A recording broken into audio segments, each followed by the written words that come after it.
I've been getting these 5 questions about my photography a lot recently, and I figured I'd answer them all in one video.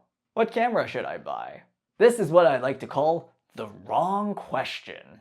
The answer I give is, use the one you have. It's 2025. Everybody's been having a camera in their pocket for like 15 years now. But then people say, but my phone's camera's not that good. Now, if your phone is some crappy Sony Ericsson from 2008, yeah, you have bigger fish to fry. But chances are you have a phone that was made in the last 10 years, and phones from the past 10 years have pretty good cameras. Sure, it may not be as good as a professional camera, but it's good enough for you to start building your skills. And that's the thing most people don't do. Ask yourself, what is it that you want to shoot? Experiment and play around. Don't be afraid of getting potato photos, because that's how you learn. Explore different ways of lighting your shot. Work on composition. Find something interesting. That is literally the #1 issue I have with most pictures people show me. It's so boring.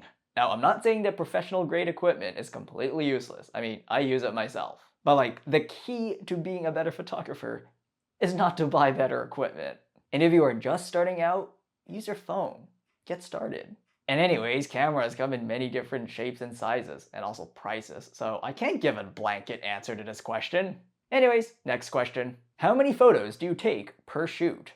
It depends. When I'm doing sports, I tend to take way more photos, mostly from burst shots from capturing action. What's a burst shot? Well, it sounds something like this.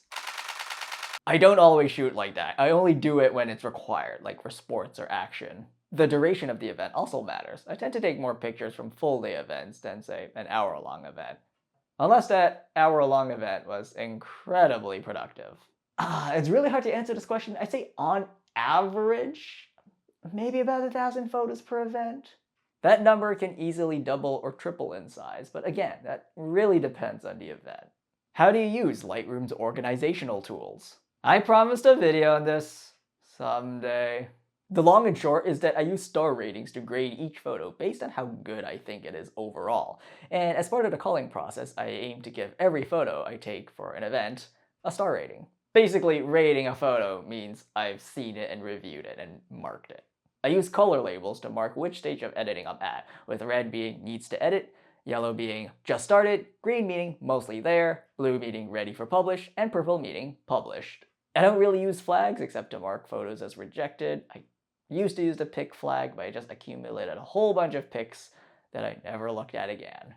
This is my way of organizing things. Everybody has their own system, and the most important part is that you find a system that works for you. Speaking of Lightroom, why don't you use one of the many alternatives to Lightroom? Look, I've tried those alternatives before. I'm not ignorant. There's a reason why I'm still using Lightroom. I wasn't a huge fan of Raw Therapy or Darktable. I found their user interfaces to be way too clunky and complicated, and they ran very poorly on my computer. Granted, it's been years since I used them, so I may revisit them someday. But yes, I've tried. There's a reason why I don't use them. Where do you store all your photos? Do you store them in the cloud? I store most of my photos on a hard drive on my desk. I back them up to a second hard drive that I usually keep in a shelf. Remember the whole 3-2-1 backup rule that I keep preaching about? Yeah, that's part of it. For my one offsite backup, I use a cloud backup service, so technically I do use a cloud, but it's not really a cloud storage solution per se. If I delete a file from my computer, it deletes it from the cloud backup after about a year. So really it's more about helping you recover deleted files rather than offloading your files to a cloud server, which is what I think most people think of when they think cloud storage. I used to use Google Photos, but stopped after they discontinued the unlimited storage option. That was fun to abuse. Do you still do photography? Yes. Yes, I do. Why do you ask? Anyways, hope that answers some of your questions. Please don't ask me what camera to buy. Future Enoch, I'll see you next week.